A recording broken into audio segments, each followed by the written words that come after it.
Yo, welcome to another episode of the Culturally Controversial Podcast, man. I'm your host, Simply Nicholas87, and my co-host, oops, right on that way, Ty H. What's going on, man? Wrong I point. know what's happening. Glad to be here. Hey, man, for all the new people that hadn't subscribed to the channel, y'all go ahead and hit that subscribe button, hit the notification bell, let you know when we're going live, and also share the content, man. We're on the road to 300. We are approximately, I want to say 50 something away from 300. So I want to make that a goal going into the summer. Let's get to 300. Uh, let's keep pushing the content out. We're trying to give y'all more stuff as we go. It's been an interesting week in sports. Uh, Last I, few weeks, man. Locally, nationally, all that, man.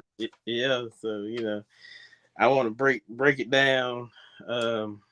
I know where I want to start first. Um, where should I start first? Salute to Tony C and salute to Sco. Yeah, oh yeah, we're gonna get into that too because I already know what he's talking about. He seen the thumbnail of the live. You talking about the tribal chief? Yeah, the tribal chief, I man. watched that match, man. Listen, I get it. Yeah, you can say that, but Man, here's my thought on it, and I get what you're saying. I look at it from both sides of the spectrum, so I'm gonna say it like this. I'll root for Cody. Go ahead. I okay, yeah, I agree with that. I mean, we wanted Cody to win, but if you look at it, would he be the one that could carry the torch for the company? Just saying. Why not? You could ask the same thing about Shawn Michaels when he beat Bret Hart at WrestleMania 12. That's a good arguable point. I The can try to people, put I that. mean, everybody was behind him. You gotta realize people won't let that whole Stardust thing go. That was years ago. That was almost 10 years ago. I mean, it's time to move on from that. He left. He came back as a major star when he came back. He's over with the crowd. The guy's been presented as a winner, as a championship type guy. He had the people under him. They were waiting to explode for him to win, especially when he hit that second crossroads. He was getting ready to do the third one. They were ready to explode. And that's when Yeah, we saw Heyman jump on the apron, and then Solo, who had already been kicked out of ringside, go look, sneak thank back, you. hit him with that spike. That match that was overbooked, man. You already had all this interference, and then they went overkill with it, man. That was not necessary. Reigns had the WWE title for about a year and had the Universal title for 2 Three, years. yeah, two, yeah. So he's been world champion in some capacity for over 2 years. At some point, you got to take it off of him. And the thing about it, who are you going to beat him with? So at this point, what kind of situation would you, like Jim Cornette said, what situation would have been better? Who was more over? Who was hotter? Who had the better build up in the story? You had this great build up with Cody on his father's legacy, saying that he was going to take what they took from his father years ago. You had all that. You had the people behind him. He came back and won the Royal Rumble. You had this great build up. It was the perfect setup for it to happen. Now you're in a situation where even if you let Cody win it later on, it's not going to be as big of a moment as it could have been then. And secondly, if you're not going to use Cody, they haven't built up many new stars, and who are you going to beat them with? They're running out of opponents for him. So I didn't think that was necessary for him to win that match. They could, even if he would have came back and win it back at the next pay per view, they could have done that if they want him to keep it. But the rumor is they want him to have it to get his 1,000-day run. I Yeah. don't know what happens next, but come on, man, that wasn't necessary. I'm about to say, especially the way if they were going to beat him, then he could have. They didn't have to have all those bells and whistles and all that interference. He could have just beat him, maybe through poking him in the eye or something. But to do all of that, to have a guy who they already kicked out of ringside to come back and interfere in the match. Now, I'm gonna ask you this: do you think that that was creative or upper management's way of getting back for him leaving? I'm just No, asking. no, because they would have never. If they'd done that, they'd have been jobbing him out from the jump. He would have never won the Royal Rumble and been in that spot. And you could argue when Shawn Michaels first won the Royal Rumble, he lost to Diesel at WrestleMania, and then the next year he won it again and Mm. beat Bret Hart. So I mean, it's not like that's never been done. It's just in this situation, I thought this was the time to go ahead and put the belt on him. I don't think it was a revenge thing because if they wouldn't do that no way because they're trying to get people to leave AEW and come there.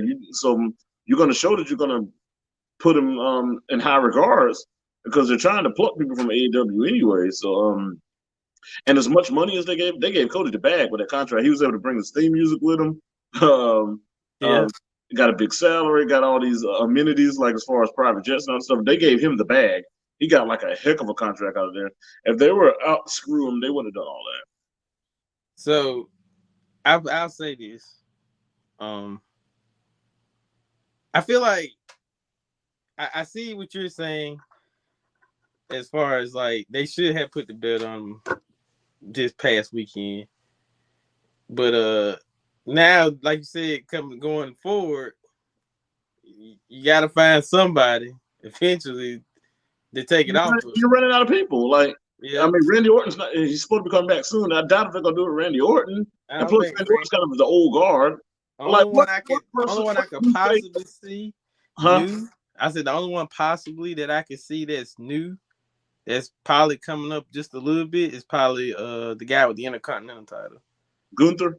Yeah, I Yeah, see. I don't think It's later, not right now, but like later towards the end of the year when it's like maybe. well, they can't do a heel. Gunther gonna have to. Is Gunther babyface or heel or what? I mean, he's a heel as far as I know right now. Yeah, but they would. First of all, they're gonna turn. Most time that strong foreign guy usually be a heel. You Yeah, kind of want Gunther to be a heel, unless you're gonna change Reigns to face. Most time you're not gonna do a heel on heel match for a world title. So I feel like what they're gonna do is keep the Intercontinental title on for a long time to let him break the Honky Tonks Man record. I think that's what they're gonna do with that. Try to make him like this greatest Intercontinental champion of all time thing. No, what they could have done if they could have put the belt on Cody, you could have had done a program Cody and Gunther. Then you know, that could have been done. That could have been an obstacle for Cody to overcome. yeah. But as far as baby faces, you don't have any new baby faces unless maybe eventually bring up Rick Steiner's kid. And I'm not gonna get into Rick Steiner. He got in a little trouble. Some stuff he said over the weekend. But Yeah. if you bring in Braun Breaker or something, he's coming fresh off of NXT. I doubt they're gonna put him there that quickly. So Nah. people, Only other person that I can think of next to Randall, if I hadn't seen him since was it Royal Rumble? who? Bray. That's about the only one. I mean, they gave it to him last time. You know how they do. Yeah, and he had a cup of coffee with it. That character, that gimmick doesn't need a title.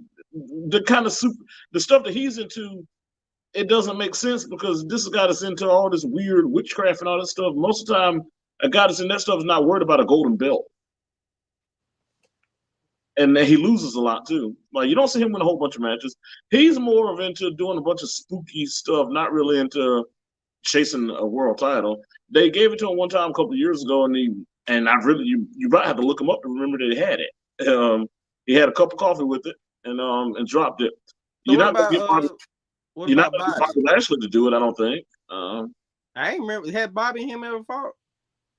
Like yeah, like about 3-4 years ago, they had a couple of number one contenders matches. Bobby beat him at one of the pay-per-views, and then the next night on Raw, then Roman got his win back. They're like 1-1 against each other. I think that should be now. If you're gonna do that, I you can build him Bobby up a little bit to see if he can get a push for it. Yeah, and I mean he's the second to previous WWE champion before Lesnar. And Bobby never really lost the belt. You remember he lost at Elimination Chamber last year, but he never got eliminated. They did an Nah, angle where he had a concussion and he wasn't able to participate in the match, and that's what. So technically, he never lost. Nobody ever beat him for his WWE title. he said, "No, I'm not hating on Cody. I'm just saying, I ain't hating on him. It's just like, where would you go with the story? I'm not hating on what Cody's. You know, I'm just saying you're going into a new territory now. They're gonna give him the 1,000 days. We already know that. That's just a gimme. Now, what do you do after the 1,000 days? So let's say, for example, Cody beats him at SummerSlam or something like that. Even at that point, is it even going to matter? You had that moment at WrestleMania. That building was ready to explode. They were waiting for it. They were hungry for it. They were like, the time has finally changed. And then boom, like that. And usually at a main event like that at WrestleMania, they want to send the crowd home happy. And the way they did it at the last second like that, where all that interference, I'm like, that wasn't necessary, man. They went like a Michael Hayes story script. yeah, I mean, like, come on, man. Like they went through all of those measures. I'm like, well, at least it's like Cody got screwed, so then like he he could still say I could challenge for it again because I got screwed. But at the end of the day, the way they did that, Yo, what's up, baby? I mean, that was so unnecessary to go through all those bills with them. I don't think Vince wrote none of these matches at this year. Well, I he's don't think. supposedly Triple H is still the head of creative, even though Yeah, there are rumors that Vince was in control of Raw Monday, and I don't know if that's true or not, but that was rumored. that's Uh, what I heard too. but, I don't know how true that was, but but as far as like the WrestleMania thing, I mean, it really doesn't matter who did it. It still wasn't. All of that still wasn't necessary. What's yeah. the point of having to win the Royal Rumble? Do all that build up, just not to put the belt on them. And you know what that reminds me of? You remember when the early 2000, late 90s, early 2000s when Triple H and DX were interfering by every match, and the Yeah, McMahon it's like it's recycled. yeah, but and I understand heels cheap, but when you got this guy that's supposed to be this dominant dude like that, and then it's like to that level, that's getting ridiculous. I didn't. Oh, I remember Triple H for Evolution and stuff. They used to cheat. Like even when Triple H, this almost reminded me like what Triple H did to Booker T. That's why when Triple H at the press conference talking about, well, hey, the story continues, like, so this doesn't necessarily mean it's a burial. He doesn't. That's hypocritical for him to say that. And when they did that racist storyline with Booker T, and then they still beat Booker T flat in the middle of the ring at WrestleMania and buried him in the powder like that. Yeah. I'm like, I don't want to hear that come from Triple H when he benefited from that kind of stuff all the time. He said, "Want me to make a call and ask Casey who making calls?" Oh, You can do that yourself. Sure, Calvin. And we ain't gonna get Kenny in trouble. I need him to go ahead and hit Angelo with a chair or something so we can go ahead and get him on the singles run. But I think that's coming. I feel like that's well, that was coming. They won at WrestleMania in that triple threat or fatal four way, whatever. Yeah. I feel like they win most of their matches. I feel like they'd be losing some matches if they get ready to break them up, so where he could snap on them and blame his partner, and do the "I carried you for 4 years" and blah blah blah, and you know how they do. Hey, I thought they were gonna give him another shot at the United States Championship again. And see, and the thing about it, Kiera ain't gonna tell you nothing. Like you ask Kiera, she gonna be like, "I don't know." Yeah. Because I've asked Kiera, and she's like, "Well, he don't tell me nothing." Hey. So you gotta keep it kayfabe. I mean, I get it, and he might not tell Kiera because you don't want stuff leaking. So yeah, I mean, that's respectful. I get it. You know. And said, I don't talk to Kenneth on a regular basis. I haven't seen Kenneth in over 10 years. I'm talking face to face.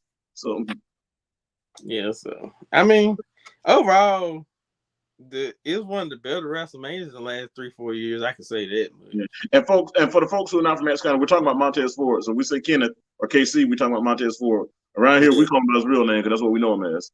Yep. But it was one of the better WrestleManias in the last 3-4 years. I say that. So I don't watch it every year. Like I watched Night 2 this year. Prior to then, last time I probably watched it was probably during some of that time when Sting and Triple H had their matches. That's been a few years since I watched wrestling. That was like 30. That was early 30s. 31. Yeah, I'm trying to think. The DX and NWO. Yeah, I may have watched one since then. I'm trying to think of because I watched one maybe 4 years ago, maybe, but I can't remember what all happened. It's been a little minute, and I don't really watch the whole thing. I just catch bits and pieces of it. Yeah, I caught the second night. I didn't catch the first night.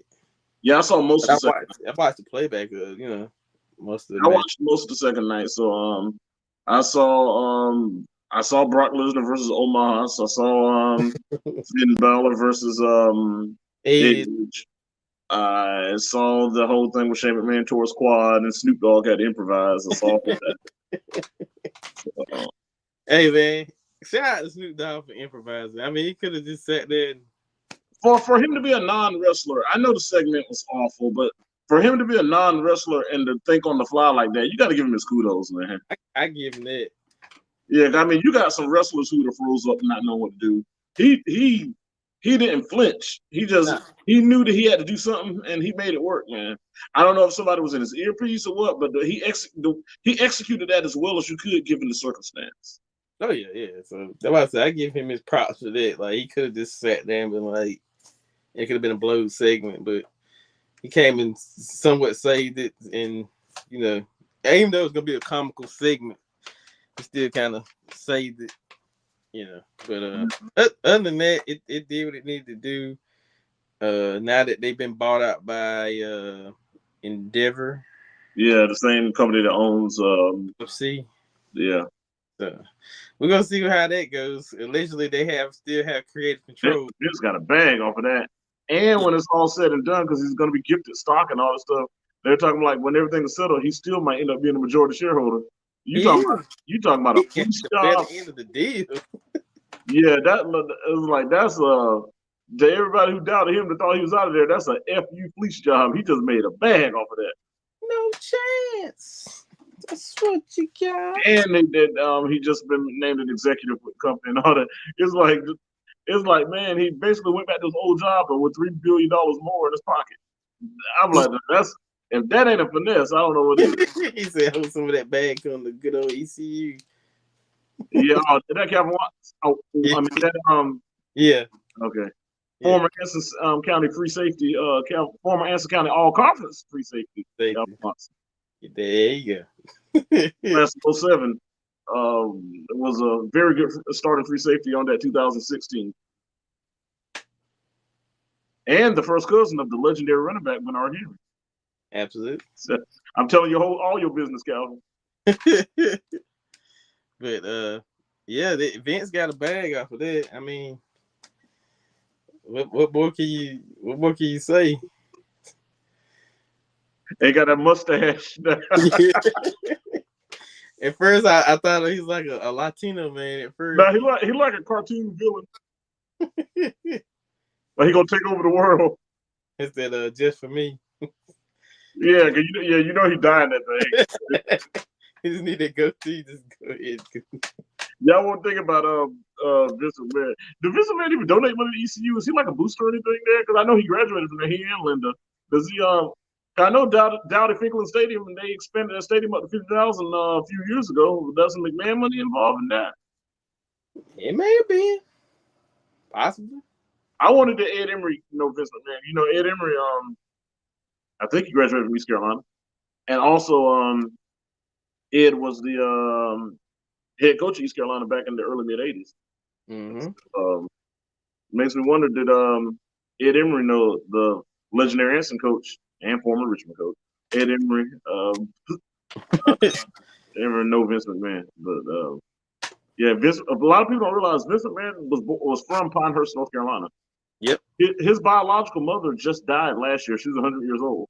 If I'm not mistaken, she may have still been living in North Carolina, but he wasn't. He didn't know his father until he became a teenager, and he moved to Connecticut or New York or wherever to the Northeast with his father. That's when his father introduced him to the business, and he changed his name. His name was Vinny something else, and then he changed his name to McMahon once he realized Vincent J. McMahon was his father. Father, He yeah. Vince McMahon grew up in the trailer parks in Pinehurst, North Carolina. So Straight out the mud, as they say. so that's Pinecrest territory. Probably back then, there probably was no Pinecrest. You probably had the school, and you probably had Pinecrest color for black folks. But Yeah. back in that time, but Yeah. Pinecrest color high school. Nah, I probably called something else. But anyway, no, that's what this man's from, Pinehurst, North Carolina. Yeah. No, seriously, you know this because down in Anson County, the Yeah. We like had McRae High School in Morven was Morven Color High School until they changed the name of it to McRae High School. yeah. And then My, you had my uncle Jake, God rest his soul, he graduated from Morven Color High School. and what was the other one? Facing. J.R. Facing, yeah, that's my granddad graduated from. Yeah. That's also where the late great Lightning Gaddy, James Felton, also known as Lightning Gaddy, ran track and played football there under the late great Coach Fred Worthy. Coach Fred Worthy was a legendary coach during the segregation time here in Anson County. Legendary football coach J.R. Facing. Lightning Gaddy was one of his outstanding players there. A lot of people don't know that part about Lightning.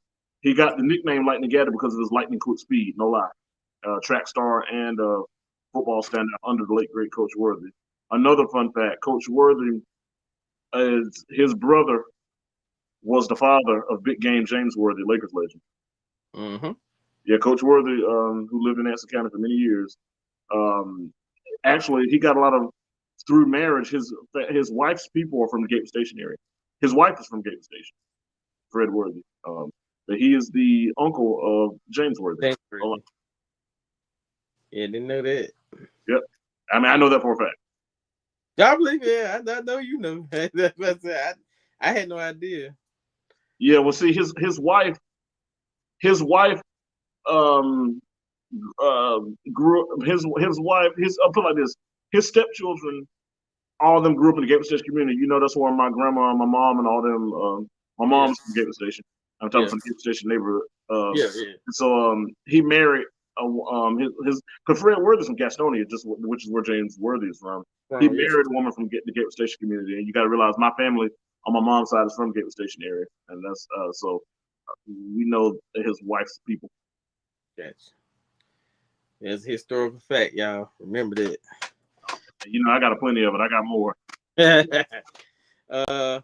Let's get into it's getting down to playoff time.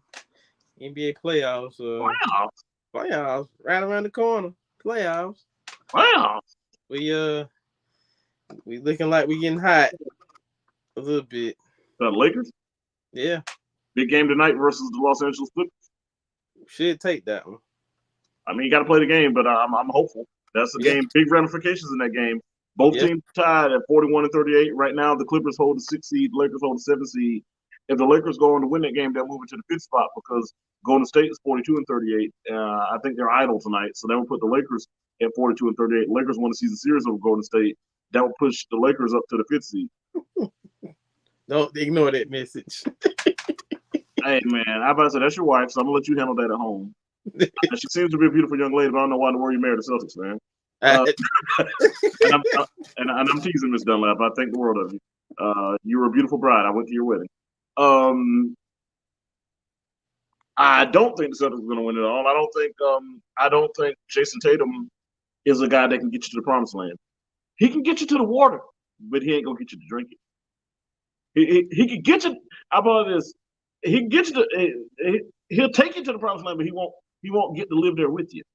I think all roads run through Milwaukee. They had no business losing to Golden State last year. They lost that series to Golden State last year in the championship because he choked.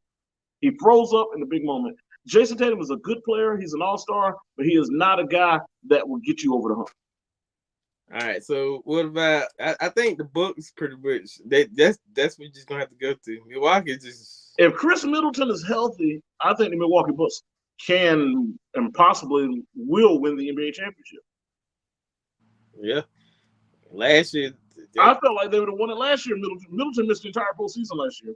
Yeah, he may have played a game or two in the first round, but for the most part, he missed the entire postseason.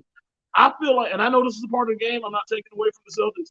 But I feel like in that second round series, Milwaukee would have beaten Boston had Chris Middleton been there. I think so. And he wasn't there, so the results are what they are, and I accept them. But I'll always feel that way.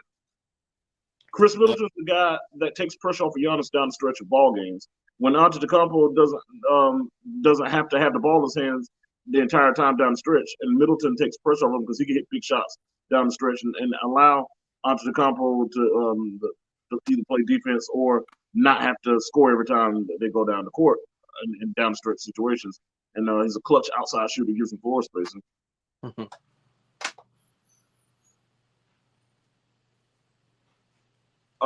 Who did Boston play in the Eastern Finals? Miami? Yeah, I think it was Miami. I feel the same way about Jimmy Butler as I feel about Jason Tatum. Jimmy Butler is an excellent player, excellent defender, excellent offensive player, but he's not a guy that's going to lead you to a championship. He got him to the finals in the bubble against the Lakers a few years ago, but he still couldn't get him over the hump. Jimmy Butler is an athletic Scottie Pippen type guy, a guy that if you had that superstar Jordan type guy, you could put him at small forward right by him, they can win championships together. But if you're going to expect Butler to be the guy, you're not going to win one. Same thing with Jason Tatum. Jason Tatum and Jaylen Brown are two great number two options playing together. Yeah, I agree. That's an agreeable point. And I'll go on a limb and say, barring some barrage of injuries throughout the Eastern Conference and the Western Conference, I do not expect the Boston Celtics to win a championship. Fair enough. I don't want to win one anyway. But Yeah, well, I don't like the Boston Celtics. I hate the Boston Celtics. is it like streaming? Oh, it's the Cash App. It is it should be coming up here. I'll put it in the chat. Let's see. About being charitable, man. That's wonderful, I man. appreciate it, man. Hey, it's gonna be pressed down, shaken together, and running over. But tonight we can hold it out. Here's my point on tonight. So I like the Clippers at this part of the year because they choke. I love when they come this part of the year because they choke out, and I'm here for it. I'm here for it tonight because they good at that. Yeah, sometimes the Lakers struggle against them in recent years and have struggled against them in recent years.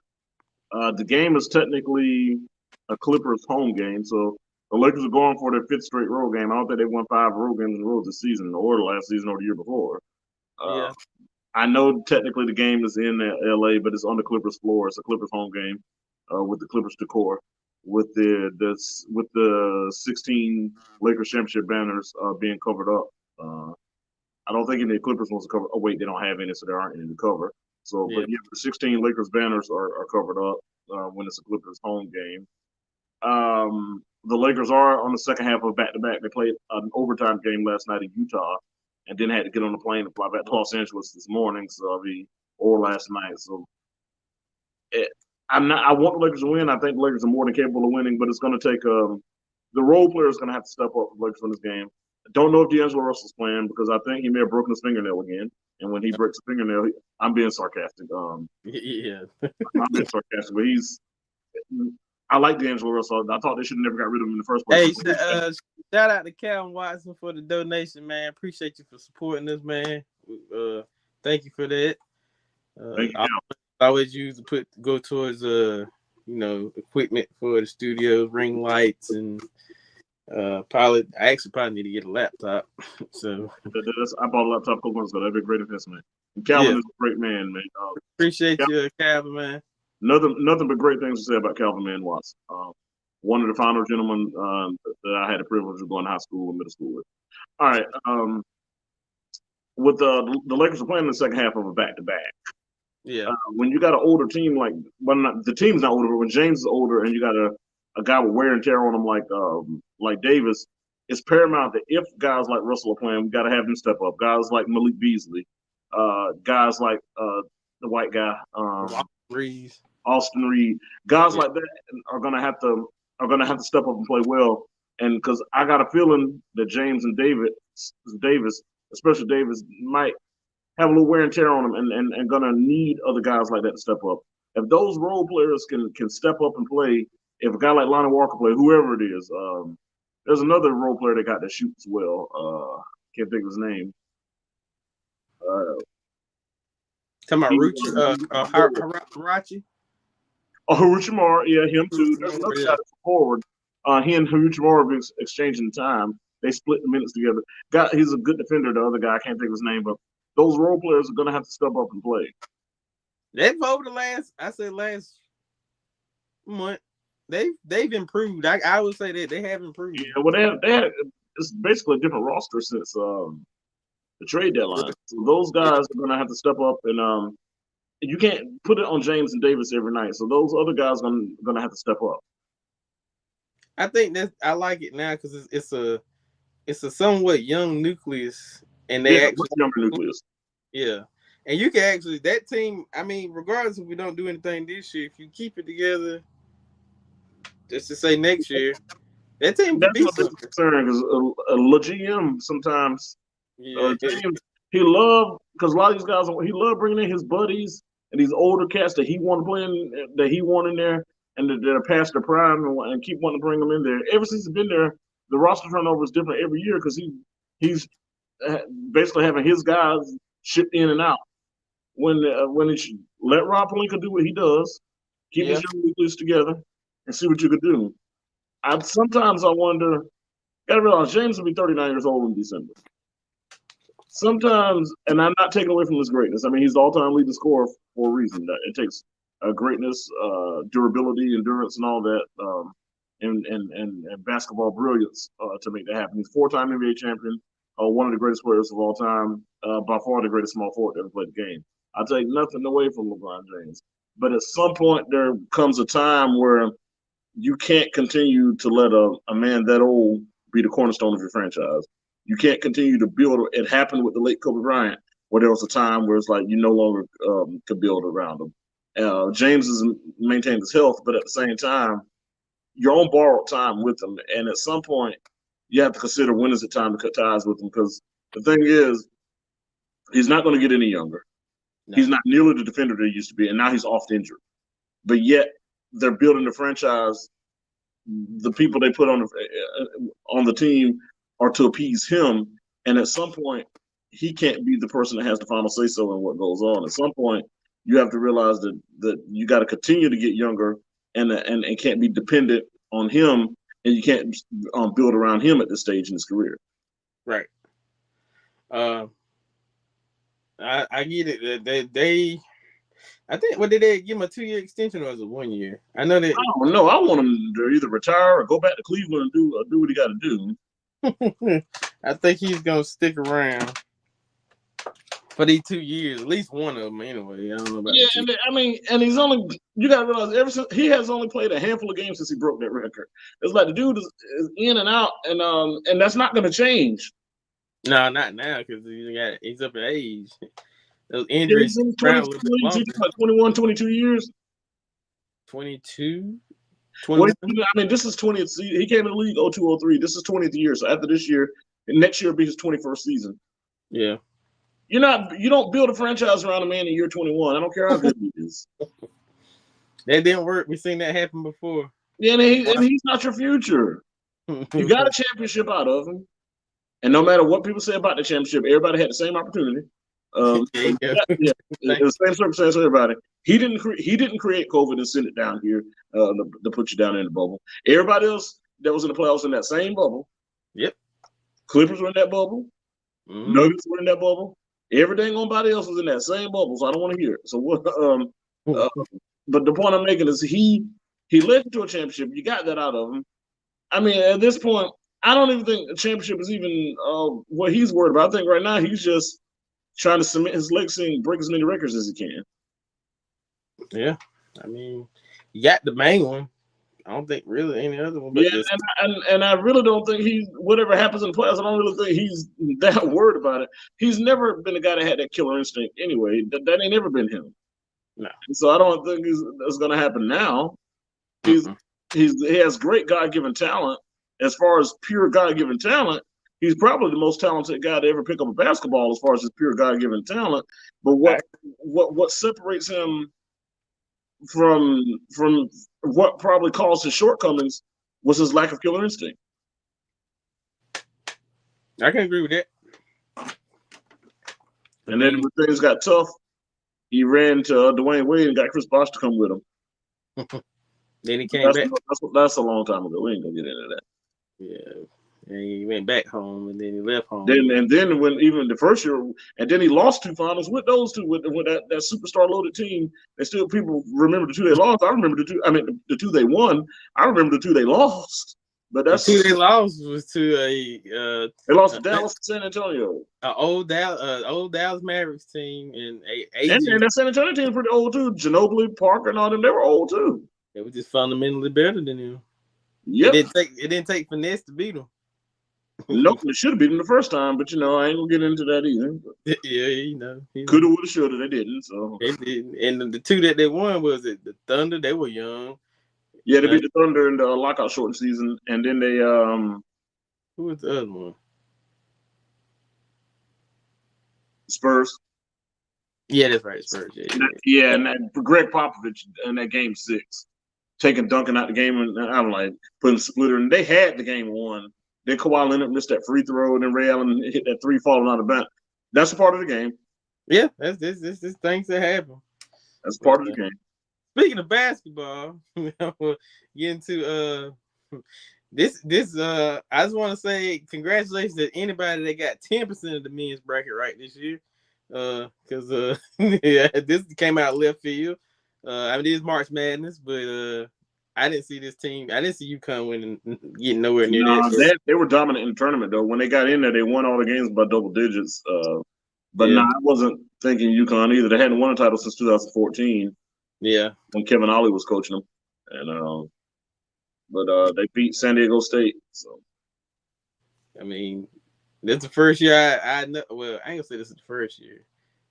It might have been. Well, it's been a while since our number one teams got put out before the Sweet 16. I yeah, I think. mean it happened some not too long ago, maybe several years back. But I mean it's happened before, I think. But I think what there Laula. was one of Yeah, those wacky Laula years. went.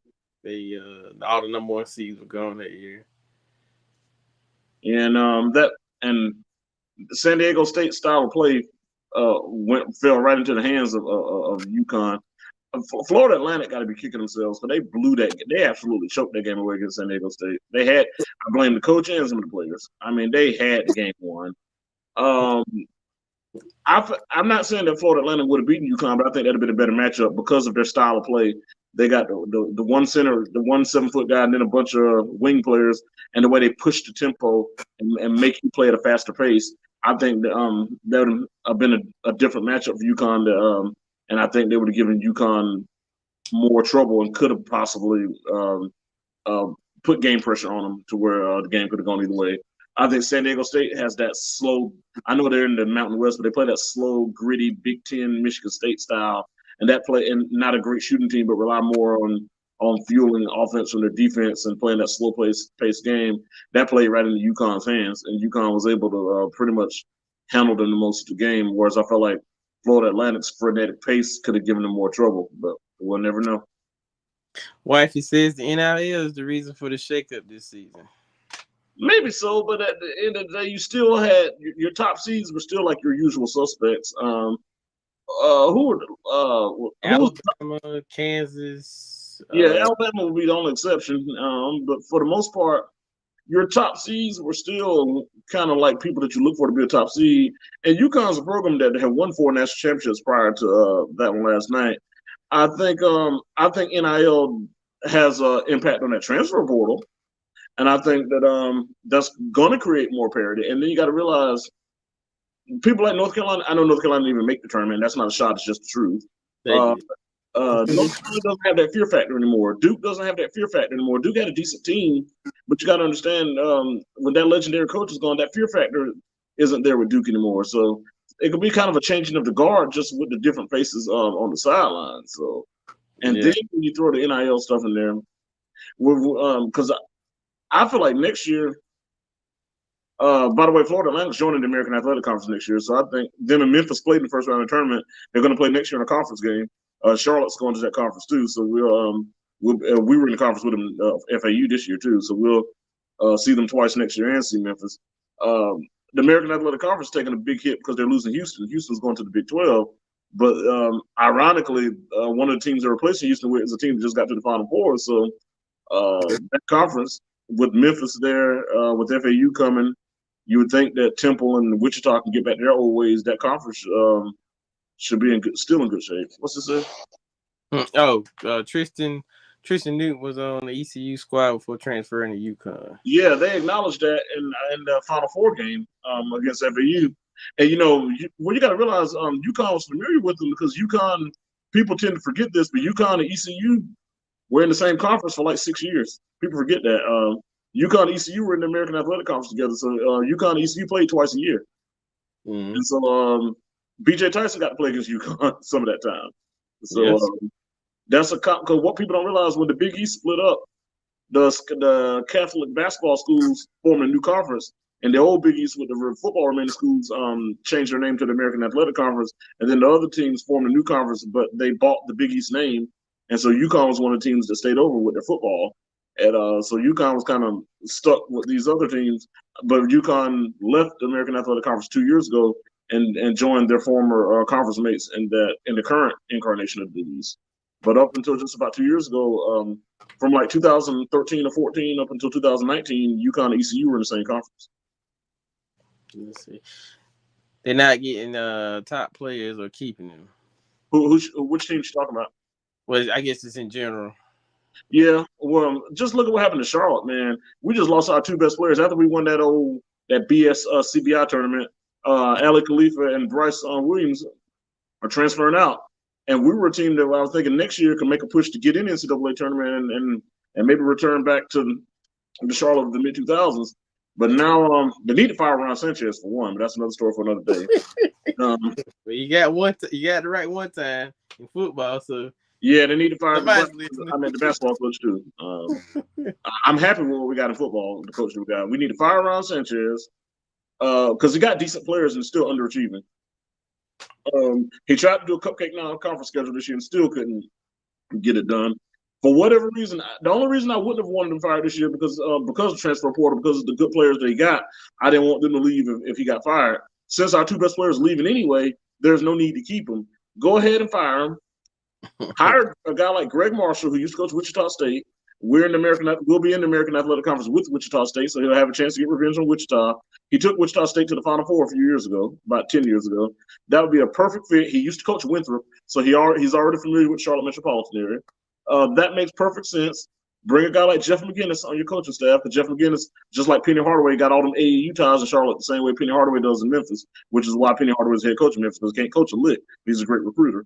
You could do the same thing there, and you could pluck some of that talent, because Duke and North Carolina don't have that fear factor anymore. North Carolina got about 3 or 4 guys in the portal. Charlotte should be making calls going after those guys. Well, and play for us. Let's say UNC Charlotte will be straight in basketball. They ain't worth it. God, I hope they'll be straight. They'll be better in football. Calvin, we're coming to ECU next season in a conference game. He said, "1 more year, new TV deal, and he can recruit." Well, they got Charlotte got the TV deal. We're going to the American. We're with y'all. In football, we got we come to y'all next year, and the year after y'all come to us. We're in the same conference now. Well, next year we'll be in the same conference. So starting July 1st, Charlotte and ECU will be in the same conference. So we'll see y'all. We'll see Tulane, who finished like 10th in the country after they beat USC in football. We'll see SMU, who had the number 3 ranked transfer portal class this offseason. We had the number 13 ranked transfer portal class in the country this offseason. So we'll have a new roster, and I feel like we're going to go to Dowdy Finkelin and leave with a W. No. I like them words. Come to our tiny stadium and take another W. We're probably going to start out. We're actually going to expand our stadium, so the construction on that within the next year or so should start. I'll be in attendance at both games. All right, man. I might have to take a trip up to Greenville if I can get a ticket. Cal, you live in Charlotte? Nah, I think Calvin is in. I think he in the Triad. Okay. I was gonna say let's roll, let's ride, but he'll look closer to you. Yeah, I think he in the Triad. I ain't seen Kevin Watson in like 10 years, man. So we got some catching up to do. I think it's been about. No, I ain't gonna say 10. It might have been 10. Last time I saw Calvin was at Milton Cott's barbershop about 10 years ago. I seen him before then. I seen him. By the way, my favorite barber in Waynesboro. Greensboro. Yeah. Okay. Also, you're right. Triad. In Triad. I was thinking triangle. I was thinking, but he's in the Triad. All right. Yeah, the Triad. 336. I think the last time we seen each other at the gas station. It's been some years. Let's see. I think Ari was 1 or 2. So that's been about 8 years. Well, 6 years, because she 8 now. Yeah, it's been a minute, man. The boy went up to Greensboro. Hey, you know, man. Hey, God dang it. I gotta give you my number. And man, I got to tell you a funny story Calvin said one time, and it made me feel dumb as a brick. This is years ago. We were at Burger King in Monroe, coming back from the MSN program at UNCC, and we were talking about like wrestling, about how it's scripted and not real. And we were talking about like how a lot of guys who claim to be brothers on wrestling are brothers in real life. And he was like, yeah, I know. And I was like, for example, I said the Dudley Boys, they're not brothers in real life. He said, no, it's Sherlock. He said one black and other one white. Not busting out. Started laughing. Yeah, well, I mean, I've seen different situations, you know. Yeah, but with the Dudley boys, I mean, we kind of know. I mean, it ain't like Devon. I can see if Devon was like looking like Jason Tatum or something. It's not like Keenan Allen and his brother. And Zach Maynard, I get ready to say that too. Yeah, it's not like Keenan Allen and his brother. That was the gist. Keenan Allen and Zach Maynard, that was still was like Yeah, somebody that adding up here. was. Because you remember we asked that DB coach at Anson about that because he run Greensboro and Yeah, you know how to say the math ain't mathing. Yeah, that's how the math ain't math. And That math was mathing, man. It wouldn't. Yeah, we got to get up, man. I'm on. Oh man. Hey, I'm trying to think of a way I can. I know it. I know who to text to get your number. I'll text E, and Or just inbox him. yeah. Well, I don't. Calvin ain't got social media now. I don't think. Oh, he one of them. Oh, I don't do social media. All right. He said, "Hey, we got the Steiner brothers though." The Steiner, yeah, they are. Man, we were talking about Rick Steiner earlier. I'm not getting into that because that's a sensitive issue. But Rick Steiner got himself canceled over the weekend. Hey, look, Facebook canceled me today, so you know. What'd you get canceled? Oh yeah, June. That's right. Yeah. I got you. Hey, what you get canceled for, Nick? So you remember the picture I put up on my profile picture on Facebook? With Roman Reigns. The Trump. I saw that. Was that Photoshop? Was that a real picture? That was a real picture. But I got the what do they call them? The fact what is the I can't even think of the name of them. The fact pickers of Facebook or the Facebook team. They said the picture was inaccurate. It's not true. It's false information. Out of all the stuff they let get posted on Facebook, and I'm not even here. I'm not even here trying to share my my politically philosophical stances. But I'm saying, but just take the liberal conservative out of it. Of all the crap they allowed to get posted on Facebook, that's the thing that's ruffling their feathers. It was called the fact pickers. That's what they were called, the fact pickers. As many conspiracy theories as they let people post on Facebook.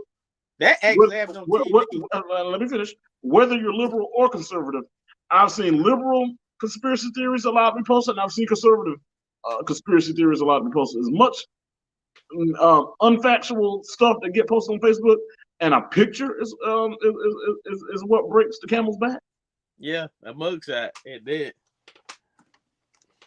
A mugshot representing something that was announced all over the news, but that's neither here nor there. I was puzzled myself. I seen it this afternoon. I was like, the fact picker said that this is false information. Oh, now they want to track false information. Okay, but that's not false information if I seen it on TV though. No, of course, but I'm just saying now all of a sudden they want to be a stickler on that. I guess better late than never. But like wife said, a lot of those Facebook workers are big Trump supporters, so I don't expect that. But here's the thing: they're not supposed to bring their political agenda to their job. That's a conflict of interest. I want to make one thing clear: if you support Trump, that's your business. If you support Biden, that's your business. If you support DeSantis, if you support Obama, if you support whoever you support, that's your business. However, if you're on a job, your job is unless you work for a political party, so your job is an apolitical environment, and you don't bring your political biases to what you enforce or what you implement on your job. You're supposed to do whatever your job requires you to do without your biases. Right.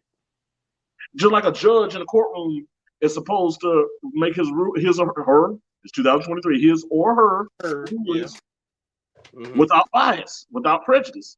Right. Everybody has some kind of political philosophy. Some people are liberal. Some people are conservative. I consider myself a moderate. I'm moderate, center, slightly left leaning, but I'm I don't consider myself liberal at all. And I'm not a conservative either. I'm kind of right down the middle. I kind of Call it how you see it. Yeah, I call it how I see it. If it makes sense, it makes sense. If it doesn't make sense, it doesn't make sense. If a liberal a liberal Democrat has a great idea and I support it, and I'll support it. If a conservative has an idea that I agree with, and I support it. If a liberal says something ridiculous, I'm going to criticize it. If a conservative says something ridiculous, I'm going to criticize it. I personally think that both parties, at the end of the day, don't really care about you. Oftentimes, I've leaned a little bit to the left because there's certain things philosophically that I can get down with when it comes to things like voter rights and that kind of thing. But overall, I don't think either party really wants to get anything done. It's easier for them to not get anything done and then have that as the arguing point to get reelected on. But that's another story for another day. Yeah. I get you. But yeah, I got my picture allegedly blocked or removed by the fact pickers of Facebook. So yeah, shout out to the fact pickers of Facebook. Yeah, I'm about to say better late than never. Better late than never. He still. Hey, but like Jake said, never late is better. Yeah, hey, he still got locked up. So I don't care if you block the picture or not. It's still on the news. Yeah, it is what it is, man. Hey, look, he pled not guilty. So hey, what do you think? What do you think is going to plead? OJ pled not guilty too, and was found not guilty. The glove didn't fit, so they couldn't quit. Yeah, just like that woman said on that 30 for 30. I can't repeat what she said, but that was funny. I think it was Did you ever watch the 30 for 30 on that? Yeah, you talking about that OJ Made in America, the OJ Simpson? You remember the black lady at the end of the trial? She was like, "They should have locked your DA up." I don't remember that, but it was like right after he when he got in trouble for stealing his own stuff. Yeah, and the little black lady got in there. She was like, "They should have locked your dumb ass up." We had your back, OJ. My favorite part of that documentary, he had a homeboy that had this weird voice that sounded like some narrator from like a horror movie, and this guy was like, "You're breaking the laws of God. One day, everyone's gonna know everything you've done." That must be that guy he was talking about in the If I Did It book. The one he kept saying, the imaginary friend Charlie. Man, that If I Did It, like Cat Williams said, this dude wrote a book where he accidentally stitched on himself. I mean, after the fact, it was what do you call it? After so many years, you can't he couldn't get him. I mean, he was acquitted anyway, so no double jeopardy. The funny thing about it, I was actually on channel 18 News, Fox News, not Fox News, Fox Local WCCB News. They came to USC Charlotte when that book came out, and I was interviewed and asked me my opinion on it. And I was on the news at 11 o'clock news on WCCB. I gotta get the clip. I can find it, man. That was like 16 years ago. Oh, good. Like 16 and a half years ago. That's on the beginning. I had on a Great Carolina Panthers hat. I remember that much. How you feel about the OJ book? Well, hey. Yeah, and then the assets of the book got seized and the Goldmans were the ones that sold it, and they changed the name of it to "I Did It: Confessions of a Killer." Hey, look, man, I ain't laughing at that, but I'm laughing. Yeah, I was like, "Jeez, man." Hey, look, man. Anything to get some money, right? Yeah. I mean, if you really was that serious about it, you wouldn't even, you'd have just been trying to get rid of the book. But now you changed the name of the book, so yeah, we got to realize they didn't receive any money for that judgment on that lawsuit they won on that civil suit. So they're trying to whatever assets they can get from them that they can seize. That's how his Heisman Trophy got seized. What silver? I see. I don't know about that part. You remember that he was found liable for those deaths in the civil suit, and he was sued for $33 million, and he never paid any of it. So he was getting garnished, but they can't touch his pension. So when he got out of prison, he still had like $7 million sitting in the bank. That what you call? I can't say that on camera. That what you call? Yeah, well, let's say if you retire, you get a pension. Your pension or Social Security can't be touched in a civil suit. They can't garnish that. Nah, because that's not money that I i.e., how do you say it? And even with the Heisman Trophy thing, I didn't understand how that got garnished because the Heisman Trophy, that's a collegiate award. That's not an earned asset based on business or professional earnings. That's a collegiate award that's given to amateurs and only distributed to people on amateur status. And Well, I mean, the only thing they can do with it is auction it off for collateral. That's basically all you can do with yeah, well, I think they smashed it or did something with it. But it. Damn. and granted, if he lost the civil suit, and I mean that comes, I mean, as far as getting your assets garnished, that comes with it when you don't pay a judgment. However, I don't think, and this is not me defending him. I'm just saying I don't think that something that's a collegiate slash amateur award should be a part of anything that can be garnished because that's not something that's of a professional earning. That's not a professionally earned asset. That's an amateur award. That's like if you won South Piedmont 3A MVP.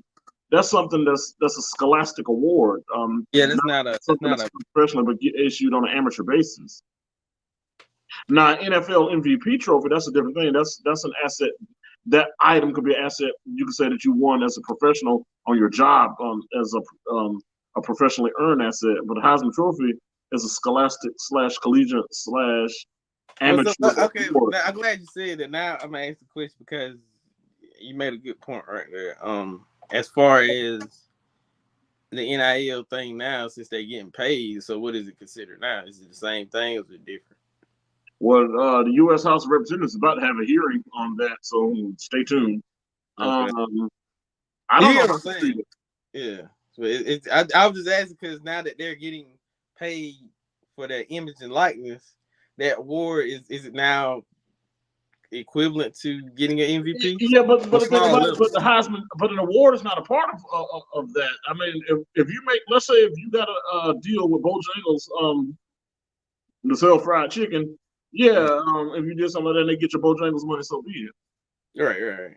But that, but because, but the trophy, the Heisman Trophy winner, that winning the Heisman Trophy has nothing to do with NIL earnings. That's not an earning. That's a collegiate award. Yeah, I It's like get you it. won the best linebacker in the country won the Bronco Nagurski Award. That has nothing to do with your earnings. I was just asking because, like you said, with the MVP is professional that you make money and you earn MVP. When it comes to civil suits, that boy from Alabama, after he get drafted, whatever, he better watch out. I hope he don't get no civil suit. They're not Consider gonna charge him criminally. You is gotta, draft. good and darn well, the folks, instead of going after the guy who actually shot the girl, he ain't got no money. This guy here probably gonna be a top three NBA draft pick, and he about to have a bag. His bag gonna be the one to go after. Yeah, they're gonna be picking that bag real soon. So you better once you get drafted, you just better stay in the house. Better lawyer up. That's the Wait, dumb. And by the way, he's a effing idiot. By the way, talented player, man, talented enough to be the first pick in the draft. You gonna bring a pistol to a guy that's gonna shoot the girl? Didn't like the dude's didn't the dude asked her out, tried to holler, and she told him nah. And so he gonna kill her, and then the other guy gonna bring him the gun. I'm like, come on, man, yeah, that's stupid. very. You got a whole. First of all, somebody lost their life, which is sad, over some foolishness. And that young lady didn't deserve to lose her life, so that's horrible. That alone is horrible.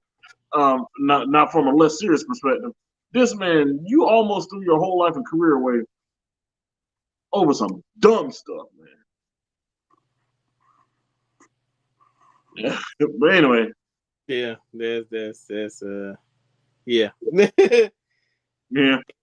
And the last topic of the night I want to get into before we close it out, the Angel Reese. Everybody's having a big hoopla over it, and y'all already know the narrative. But the Well, girl came on here's stage. what I want to get into this. This will bother me about the whole thing. ESPN ought to be ashamed of the darn self for even making this a whole deal. Trash talk is a part of the game. That's Matt it. Johnson, Larry Bird talk trash to each other. Draymond Green, Steph Curry, and all them, they talk trash back and forth with Dylan Brooks and the Memphis Grizzlies. This often Kobe Bryant and Paul Pierce and Kevin Garnett and them talk junk to each other. Trash talk has been a part of sports Forever. since the beginning of its existence. That is nothing new. The young lady from Iowa, she does her trash talking stuff, and the young lady from LSU gave it back. Nothing more, nothing less. The chick from Iowa's not even upset about it. She doesn't even care. She was like, "Hey, that's part of the game." She even said like, she Yeah, even I said think she's like, "Hey, the men's games have trash talk. All of that was we're emotional players, and we should be allowed to express that emotion. I have no problem with her. If any, I'm as many times as we've seen trash talk and stuff like that in games, I've never seen ESPN highlighted so much to make a thing out of it. All they did that on purpose because they knew that a lot of the white folks were gonna jump in it and call the other young lady classless, and they knew that the black folks were gonna get involved and talk about the racial disparity of it, and they knew you were gonna have a black white divide, and that would create a lot of clicks and views and create a big news buzz behind it. And shame on ESPN for sensationalizing nothing and making it something. I think the yeah, whole thing is ridiculous, and I think the folks who are calling the young lady from LSU classes and all that are being ridiculous because trash talk is a part of the game, and the young lady from Iowa is a trash talker herself. And on the other end, the people who are trying to holler racism and all that stuff on it, I'm like, come on, man, it's trash talk. And a lot of it, the folks who are against the LSU young lady are just salty because Iowa lost because I mean, let's be frank. It's kind of like a Larry Bird Celtic dynamic to it. People, you have the white star player with a chance to win a championship, and a lot of people who were supportive of her, I think, were salty because they lost. And on the flip side, a lot of the black folks who are against the young lady from Iowa who are pro to LSU are salty because South Carolina lost, and they're just mad. And the fact that South Carolina lost to a team that was led by a white face, it adds more salt to the wound to people who want South Carolina to win. And so a lot of people who root for South Carolina are just mad. And so when LSU beat them, it was like they felt like they were vindicating South Carolina. That's what it comes to me. What it comes down to.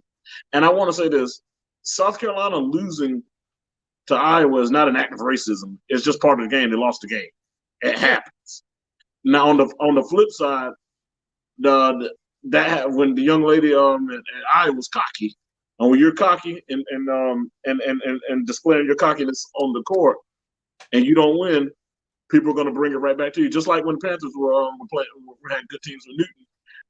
When we were winning games, he would dab and do that stuff. Of course, in the games we lost, other teams would come back and give it right back to you. That's a yeah, part of the game. Nobody takes that personally. yeah. And so You got you to make totally. this for ESPN to sensationalize this, which caused this to become some racially